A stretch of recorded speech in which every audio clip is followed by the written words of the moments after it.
Are you as disappointed as I am? Did you wake up this morning and not have a rental property sitting under your Christmas tree? I told everybody what I wanted. My rich friends, like Millennial Mike, who's here with me today, I said, I like islands, but there wasn't one there. So, since everybody actually listened to me and got me beef jerky because that's what I want for Christmas, I'm going to have to get my own next rental. So I have Mike on here with me to talk today because if you were starting right now, or if you're between buying deals right now, how are you going to get your next rental or your first rental? Beginning of 2023, Mike, and if people don't know who you are, you have, I believe, 10 rentals, you house hack in a high cost of living area, and then you invest out of state, have started on your path to financial freedom. You haven't quit your job yet, but I'm going to keep chipping away at you until you do. How would you start right now? How would I start, or how would I personally get my next rental? Let's go through both. How are you going to get your next one? And then let's talk about how would you start? Sure. Yeah. Well, I mean, I just helped a friend of mine, Marina, my girlfriend, get her first house hack. She just closed on it like December 17th. So last week she closed on it. We moved everything over to her place. And then I promptly was affected by the health event, the worldwide health event that we don't talk about, and have been sick ever since. But we did just so there was a rental under the Christmas tree for Marina. Congratulations, Marina. You're welcome. And the key to getting your first or next rental is not that you have to date Dion or me or Matt the Lumberjack. There are ways to do it, even if we're not part of the equation. But for most people, the best way to get started is house hacking. I have a lot of people reach out to me on Instagram. I have somebody who just recently did ask me about getting started investing at a distance. For those of you who watch my stuff, I teach people how to invest at a distance when your local market doesn't make sense for any number of reasons. Maybe you don't like the political environment. Maybe it's very expensive, like Seattle is, where I'm at, or New York, where this person just reached out to me from. He's like, yeah, man, I'm in Manhattan. There's no house hacking that happens in Manhattan. Fair enough, man. I feel you. There's probably not a lot of duplexes in between the skyscrapers. So for most people, I would advise them to start with a house hack like I did, a 2-unit to 4-unit building, a duplex like this, where you live in one side, you rent out the other side. That's the best way for most people to get started because it eliminates your biggest monthly expense, which is your rent payment each month. And then it allows you to save all that money to then buy another one. So house hacking is the best way for most people to get started. Not feasible for some. For some, if you need to invest and it's not a good area in your state or your city, or for whatever reason you've deemed it's not a good area, you might need to look in out of area markets, out of state, long distance. Like me, I live in Seattle. I invest in the Midwest. And how you start doing that is you got to build a team. You've got to do the networking, and you need to make those relationships. So that's the first step you should take to get a rental if it's out long distance. If you're going to stay close to home, house hacking. No, I love it. I think, both of us I still house hack. I reached financial freedom, retired this year. And it is even possible to house hack at a distance out of state. Oh, okay. Now this is what I want to hear. So know your local laws. In order to be a resident in the state that I live in, you have to be here 3 months and 1 day. So if you buy a residence in another state where you're going to satisfy the needs for the lender to call it a primary residence, and you're actually going to spend that much time there. I was looking at house hacking in Arizona when we were going to put a truck driving campus there and purchase with a low down owner occupied loan, do the same thing. Rent out the other units so that I wouldn't be paying for 2 places to live in. You can buy a second home with a low down too. Starting right now, I think for most people is going to be recovering from the holidays. Because as we see in the live comments, I want to say Merry Christmas to everybody who celebrates it and Happy Festivus to the rest of us. And if you're watching this in Futureland, yes, we're recording this on Christmas.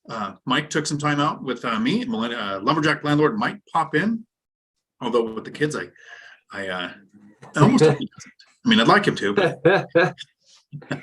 So what he said was he's given his wife, Ashley, who is a wonderful lady who has her hands filled with 3 kids under 4. He's given her a break. She deserves the break. So Merry Christmas, Ashley. I hope Matt doesn't join us. I know. I'm right there with you. I think recovering from the holidays is a thing that people say because so many people spent a lot on Christmas. And if you're like most people, before you buy expensive presents, ask people what they might want, especially if you have friends or family in their 20s or 30s, because at some point they might want their phone bill paid more than they're going to want a new tchotchke. Someone like me, I don't want more stuff. I like to travel and have everything I own fit in a backpack. So I like beef jerky. If you're ever going to get me something, get back to saving. Holidays are over. Don't get on the social media platform of Christmas is over. The best deals for your early Christmas shopping for next year start in January because everything's on sale. When something's on sale, it's not about how much you saved. You're still spending money. So figure out your savings before you start working on your next rental. That is increasing your income. What can you do in the next few months, especially a lot of the people who picked up seasonal work? FedEx, for example, hires about 20% of their employees during the winter and then gets rid of a bunch of them as soon as the holidays are over. Amazon actually just did layoffs before the holiday, which is not normal. Increase your income, side hustles, promotions, overtime, change companies for an increase while not increasing your spending.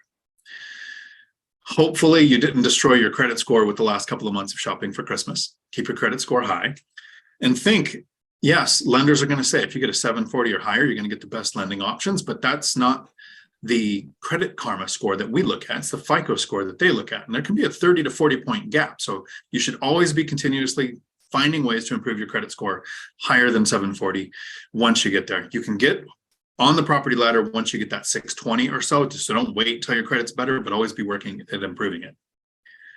And then the next step to getting started for me usually is talking to a lender. But if you're at that point already, you've saved, you've known how to save, you've worked on your credit, you've talked to a lender, you know your buy box, you know what your rents are, you know what you're looking for, whether it's going to be a house hack or an investment at a distance. Time. We say don't time the market.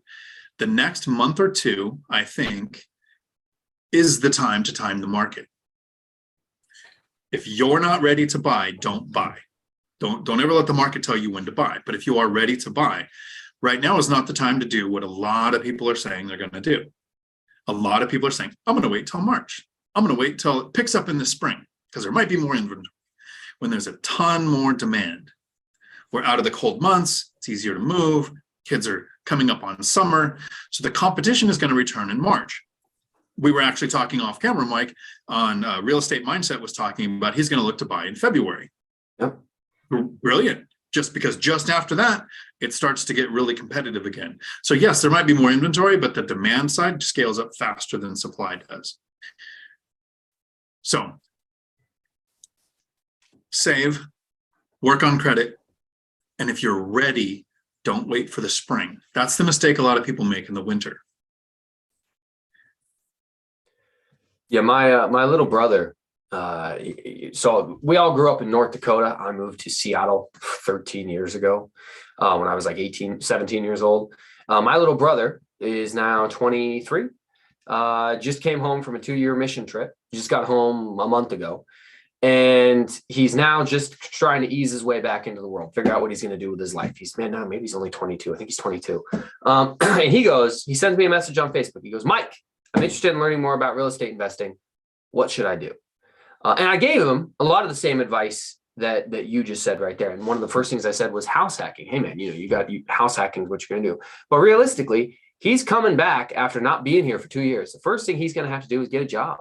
He needs to get that boring 9-to-5 W-2 income that lenders love. And he's going to have to work at it for 2 years. He also has to work on his credit. Now, he doesn't have bad credit. He just has no credit. So to your point, I'm going to advise him, dude, you need to go get a credit card and start putting all your gas on your credit card. Now, he's not the type of person who's going to spend ridiculous, stupid purchases, but hey, start filtering some money through that thing. We need to work on your credit. We need to save your down payment. We need to get your job history. And then we need to look at a house hack. The kid honestly might not know what a house hack is because I didn't have many real estate conversations with him when he was 18 or 19. And then he pieced out of here for 2 years. So I have to explain to him what that even is. And he's luckily, as I mentioned earlier, in North Dakota, in the Midwest, where I'm from. So, he might be able to pick up $150,000, $200,000 duplex. Wouldn't that be nice if we could find that out here? And we're going to get him set up. So yeah, it really is the best way to start. And that's the advice I'm giving my own family. I'll send this video to my own brother. And again, my girlfriend got a house hack too. Awesome. So when we get to the comments here, there's a couple of really good ones. Lauren, who lives here in Tacoma, is talking about working yesterday for time and a half, making extra money. There is a lot of ways to make more money during the holidays. Overtime being one of them. That's really smart. And then Joseph, howdy, calls me out and points out something that I actually kind of like. He says, I'll begin the airing out of grievances by pointing out the fact that Festivus was 2 days ago. You're right, but I was talking to Futureland people, even on the Christmas thing. But you're right, not today. But not today. Afro Capitalist, howdy, actually has a really good question. I'm supposed to be cash flow positive per my spreadsheet, but maintenance is eating my cash flow. It's only been 3 months. Should I wait until I'm cash flow positive to buy another rental property or continue to buy one if I can? Wait if I'm cash flow positive to buy another one or buy one if I can. So it's a great question. I really like the way you worded it. And I have a couple of videos on this, but I don't know if I made one specifically like tailored to this question. So I might see one of those coming up in the next few weeks. When we start out and you haven't built the reserves out of the percentage of gross rents that you set aside for repairs, maintenance, and vacancy, it feels like you're paying for that. So those repairs that you're doing right now in those first few months are actually part of your cost to acquire. So if you had to put on a roof, or if you had to put in a fence, or if you had to do something that you kind of knew before you bought it, you would have calculated that in there. If you find out right after, the month or two after, it's really going to feel like you're paying for these repairs. Once you've owned the rental for 2 or 3 years and you've set aside your 10 or 15 or 20, depending on what percent you chose to set aside for repairs, maintenance, and vacancy, then that money from the tenant is sitting in an account for those repairs, and repairs do not impact cash flow. Right now, repairs should not be impacting your cash flow. They should be impacting your reserves, the money that you set aside for immediate repairs when you purchase a property. But your cash flow is going to be filling that account, right? So it's going to feel like you're paying for it for several months. So when you ask the question, should I wait until I'm cash flow positive? That's like saying, should I wait for interest rates to come down, or home prices to come down, or my pay increase to come at my job? The way you ended it was, buy if I can. If you can, can doesn't mean ability to. Can means should you? Do you have the reserves for that property? Do you have the reserves to handle problems that are probably going to come up with that one after you close, like they did on this one?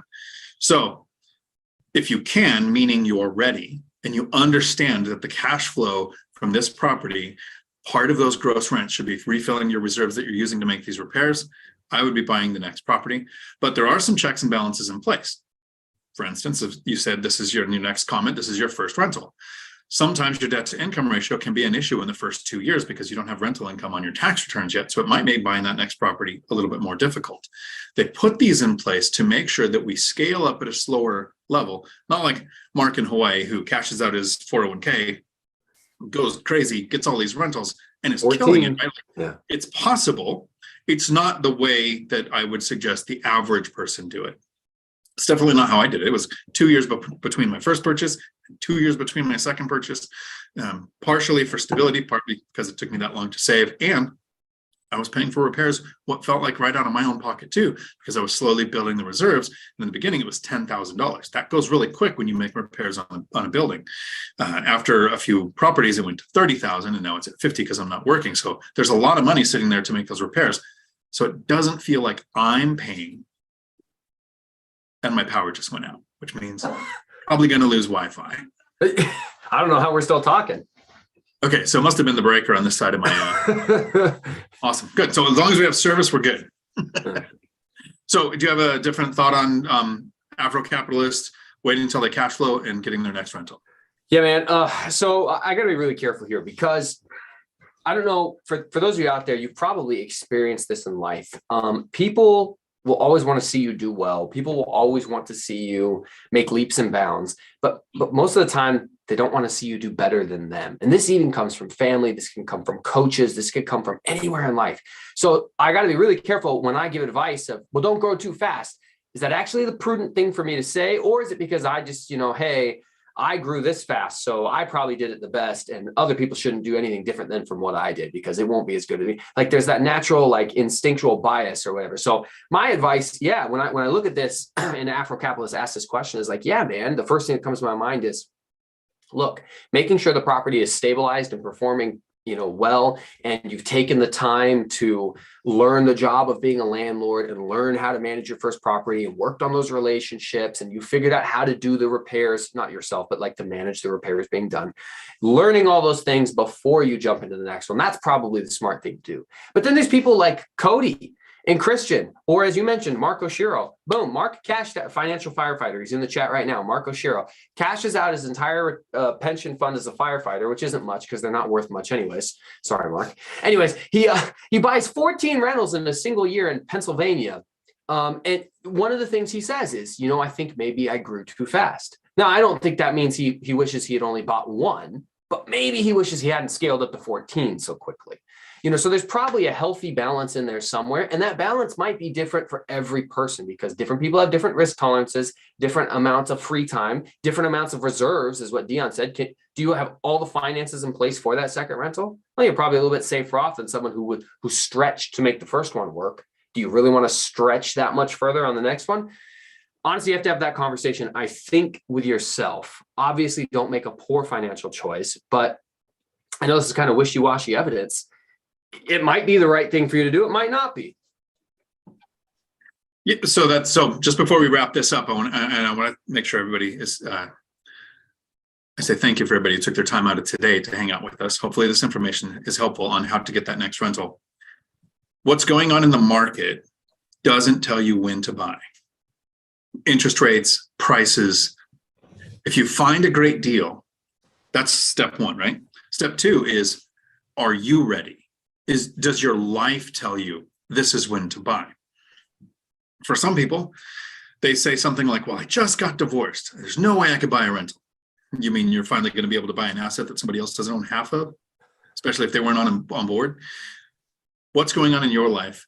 Is it the time to buy or not? And then do you find the great deal? It's not just, we were wrapping up and he decided to make it.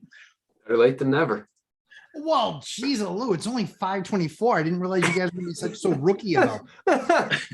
Dion's got Christmas festivities to attend to, apparently. Oh no, I have all the time in the world. I was just making sure I didn't take up your guys' time. I know you guys have kids to hang out with, and since my kids are older, we just went to a bar. Can't wait till you guys can just do that. I was going to say that's discouraged with my kids' ages currently. I'm pretty sure that's in. Yeah, exactly. I'm pretty sure that's endangerment. But yeah, what bar are you going to? Yeah, we had to get. So there's a couple of pretty famous biker bars close to us. So, but that's where I take my 3-year-old. Yeah, duh. I literally had. We were getting food in the kids' mouths, and then one of their uncles showed up. Ashley's brother, not mine. Mrs. Lumberjack's brother, not mine. So, because I don't have any brothers. But yeah, that was. You can have mine. Take a boat. Fun Christmas story. Yeah, fun Christmas story.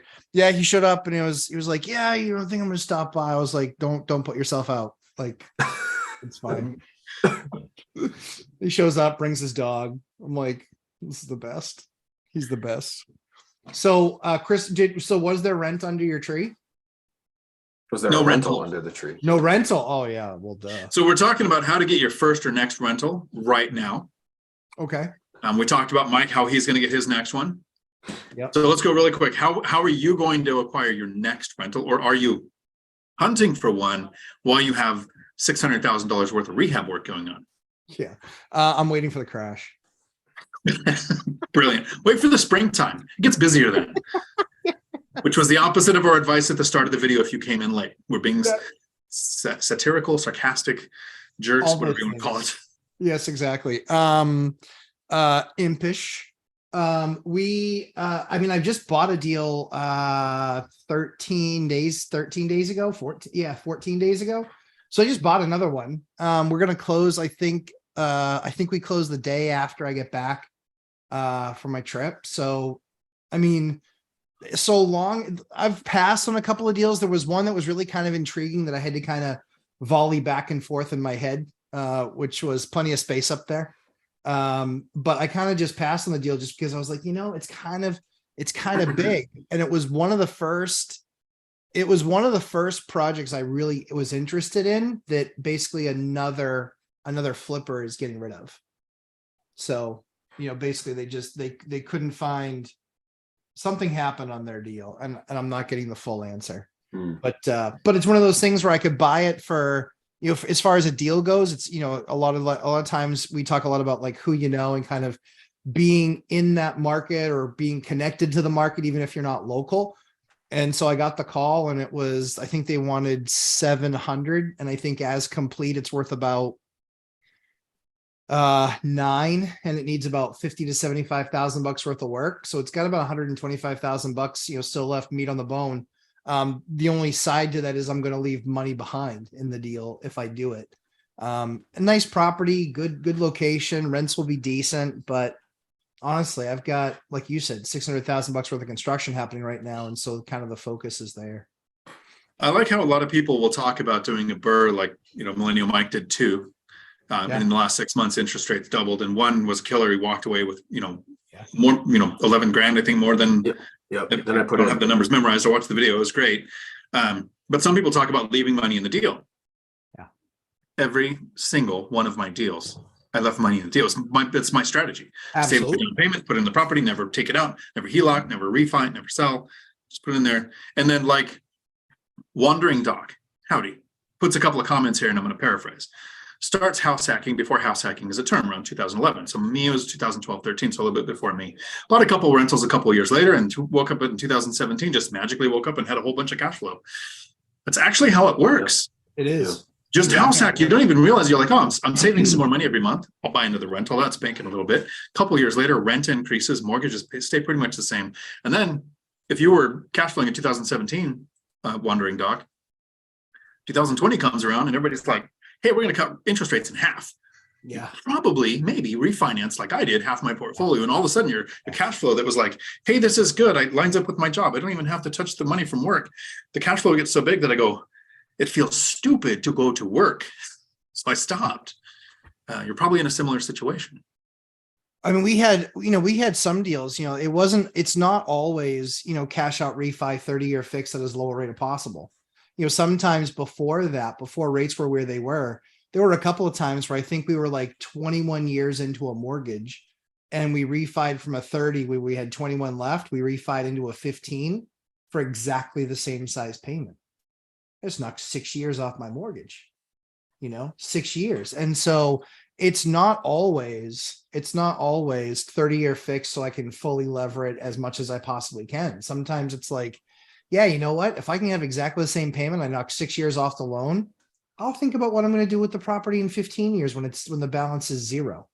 Like we have some stuff that, let's see, we have two that'll pay off in the next couple of years. And I'm not touching the rates because we did a bunch of pay down. And so we turned it into basically like a 21-year mortgage. And I think we've owned the thing for like 15. It was one of the first ones that we got when we moved to this area. So yeah, we'll see. I mean, let's put it this way. If we hit a depression and I can get rates at 1. Right. So don't invest hoping for appreciation or hoping for rates to come down, but watch rates. Yeah, for sure. Go ahead.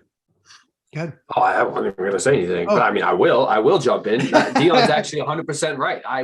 here's a little teaser. I have put together an hour-long dissertation takedown of Reventure Consulting and his fake crash video, fake expert YouTube self. I'm going to be releasing here this next week in a series of videos. It's going to be good.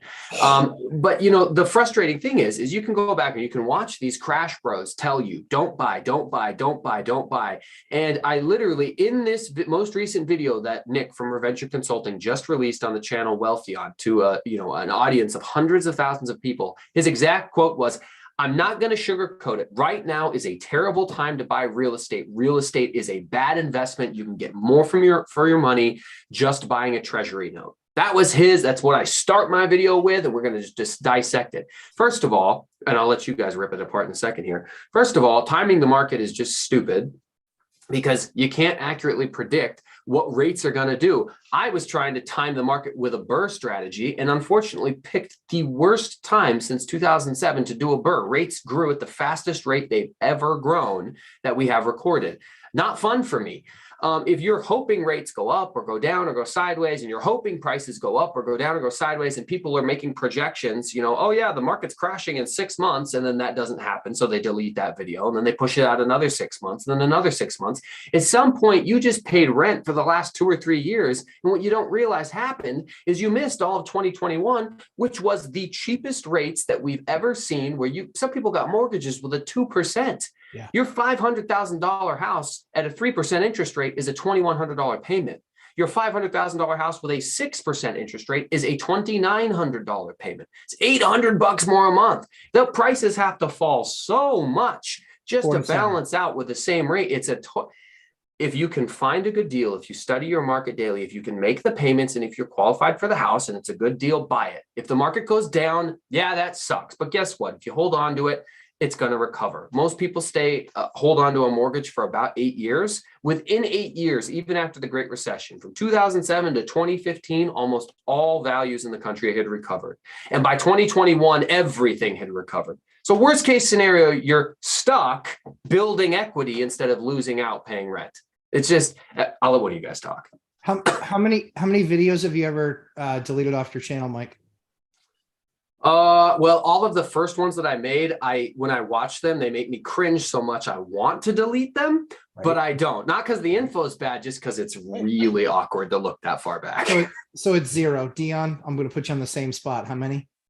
So the first video was January 6th, but between January 4th and January 6th, I was figuring out how it worked. And I have some literally videos, I took down 5 where it was like me looking at the camera, trying to figure out how do I get this to go on. So nice. 5 before my first video that I have never taken one down since. Yeah, so me either. That's not true. I took down one because I uploaded one that I didn't edit, and it was like the full raw video. I took it down, edited it, and put it back up because I'm stupid. Because Dion doesn't wear pants in his videos sometimes. That memory thing that can kind of be tough. Oh crap! I kind of recorded that with no pants on. But yeah, kind of the same thing for me is is 0. And there's a lot of crash guys that can't say that because they're punks and they put stuff up, and as soon as it looks like they weren't right. The problem is because it's their opinion, they say it throughout so much of their stuff that it might be titles that they can cleanse it from. But look at people's dates, and let's say they're Monday, Wednesday, Thursdays, or Monday, Wednesday, Saturdays, where they're always posting 2 or 3 videos a week. And then you find that, that's interesting. It's been 2 years and they don't have 200 videos. They have 120. Yeah, that's where'd they odd. go? So yeah, so at the end of the day, I'm not deleting videos. If I'm wrong, I'm wrong. Way it goes. I've been wrong before. I'll be wrong again. I'm just right a lot more often than I'm wrong. Yeah. No, there's actually a channel I watch that's really, in my mind, credible because he'll go, look, in 2017, I put this video up. Here's what I said. Here's why I was wrong. Here's what I learned since then. Sure. Like he literally calls out his own video. Yep. But I want to get really quick here. A couple of things, a comment and then 2 questions from Wandering Doc. First comment, which I think is cool. Matt just showing up randomly in the middle of a video totally makes his day. So cool. Thank you for jumping in. My pleasure. And then he says he asked a question about Honolulu specifically, and then Mark jumps in and answers in the chat. So thank you for that. But what are our thoughts on 15-year mortgages? I'll answer really quick, and then I'll turn it over to Mike, and then we'll go to Matt. So for me, depends on your situation. I want 1,000-year mortgages because I don't ever care about a property being paid off. Means nothing to me. Okay. But if you're like Brandon Turner from BiggerPockets, and you want to make a financial investment for your daughter's college, and you purchase a 4-plex that cash flows $1,000 a month, and you put it on a 15-year mortgage, and at 15 years it's paid off. So at 18 years you can refinance out and give her money for college, which she would hopefully buy a rental with. He still owns the asset. It's paid off. He took out another mortgage. It'll still cash flow when he takes that mortgage out because he won't make an alligator. It made sense for him to get a 15-year mortgage. So there's a spectrum of should you, shouldn't you? For me, it's not because I ever want one paid off. Mike, thoughts? I got 2 15-year mortgages. Not by choice. I did 2 seller financing deals. And the guy that I bought the houses from was in his 70s. And he didn't want to do 30-year fixed rate debt on a 30-year mortgage because he doesn't think he's going to live to 100. but he was willing to do 15-year mortgages. Now, they still cash flowed so well, and I was buying them so cheap, and I had such a great interest rate that it made no difference to me. It wasn't like I was taking obviously less cash flow than a 30-year, but I wasn't taking less cash flow than I would be on any of my other deals. I was still at that same $250 a month or more in positive cash flow with an 18 to 22% cash on cash return. So it still fell within my wheelhouse. So I signed the deal and did 2 15-year seller finance mortgages. Now, would that have been my first choice? No, I want, as Dion said, the best cash flow that I can get, but I'm not against it. It might work in a certain situation. Now, some people use the 15-year mortgage because they tell themselves, look, I want to pay this property off faster. There are investors out there who don't want to get to 10, who don't want to get to 140 like Matt does. If you want to just get to 4, pay them all down, have 100% cash flow from those properties, have all debt out of your name, and just have to pay your property taxes, dude, I completely support that goal. You'll be so much better off at retirement than anybody else who isn't investing. There's no problem with that in my mind. Just recognize that, yeah, you're going to pay it off faster, but you're going to give up a little cash flow at the beginning, but you need to start making more sooner at year 15. Yes, that. Yeah, I mean, I think it really is. It's totally dependent on portfolio, position of life, cash flow, how that cash flow affects you. Do you have a lot of reserves already? There are some banks, most people don't know this, but there are banks that look at, and their risk assessors within the organization will look at different loan structures, and they might be the bank that offers the most unbelievable rate on a 15-year for some reason. That's what's amazing. I talked to one bank, and the numbers that they were giving on 7s, I was just like, you're like a point lower than everybody else. They're like, yep, that's the product that we feel most comfortable selling. Okay, we might do a 7 with you guys. And we had done, I think we did 1, but yeah, I mean, kind of up and down, because at the end of the day, to Dion's point, I don't want to own a property outright. I find I don't like the idea of owning a property outright. Be left to my own devices of doing bad and wrong things, right? So yeah, I think 15 fits based on what your strategy is. The turnoff to me for owning a property outright that I never hear anybody talk about is I'm only gaining appreciation on what I've put in the property. I want to gain appreciation on the bank's part of the mortgage. That's right. Absolutely. So there is a question here from Christopher. Howdy. Welcome to the channel. You lost out on a house that your dad paid cash for. He sold it out from under me. Could have bought it through dad for $30,000 and $5,000 updates to interior. Sounds like you missed a deal. You didn't miss your shot. You missed that shot. So don't let that bother you. But taking it hard because house hacking isn't an option for family reason, and this was a good deal to get into the market. What's your input? I'm in my mid-30s, married with a mortgage.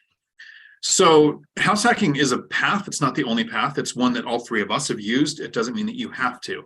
But a lot of people will say my family is the reason why I can't house hack, and for me, it was the reason I had to.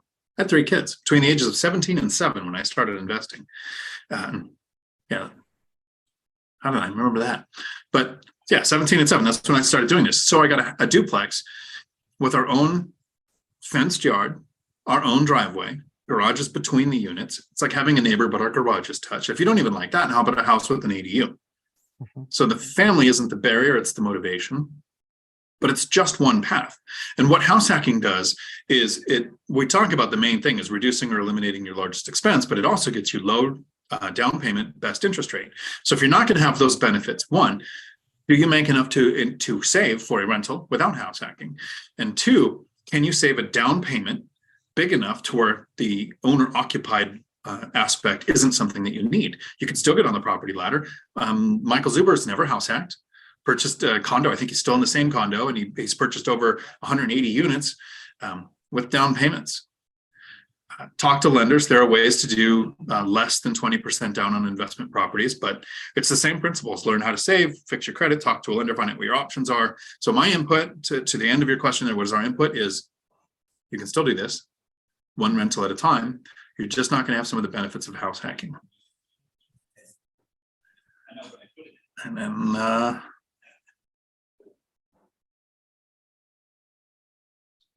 making sure there's no worries. So Laura Semeniago, howdy, talks about You could take a 30-year mortgage and pay it in 15 years in case life happens. You don't stress out. There's a couple other ways too. You can pay every other week. So you make, 26 payments in a year. So it makes an extra month's payment, it cuts down a few years. There's the HELOC strategy, which I have not researched enough to talk about, but I know people say that it can significantly cut down. If your goal is to pay off properties, there are a lot of strategies to do that. I like with Laura going, do the 30-year, because then you're probably going to realize, yes, you could pay it down and get it done in 15 years, but you're going to think I could save this money by another rental, which will create cash flow, more appreciation, more principal pay down. Another one of the reasons why I don't really want more paid off properties. I have one because I was uneducated when I got to 4, and lenders would only let you go to 4, and I didn't understand DSCR, asset-based, or the other options to continue to add rentals. I won't be making that mistake again. Yeah, right now, if you have a 30-year mortgage, you make 2 extra principal payments a year. It's going to take you down to about a 21-year mortgage. And then if you do the HELOC strategy, it's because they amortize your debt differently on a HELOC. So you're paying down more aggressively on principal. But yeah, there's 1,000 different options out there. Cool. Find one that best fits you. I want to thank both of you for taking time out on this special day. And in Futureland, hello. Hope you're having a good 2023. Thank you all for the questions. I hope you have an amazing day. Until our next video, thanks for coming to our Dion Talk.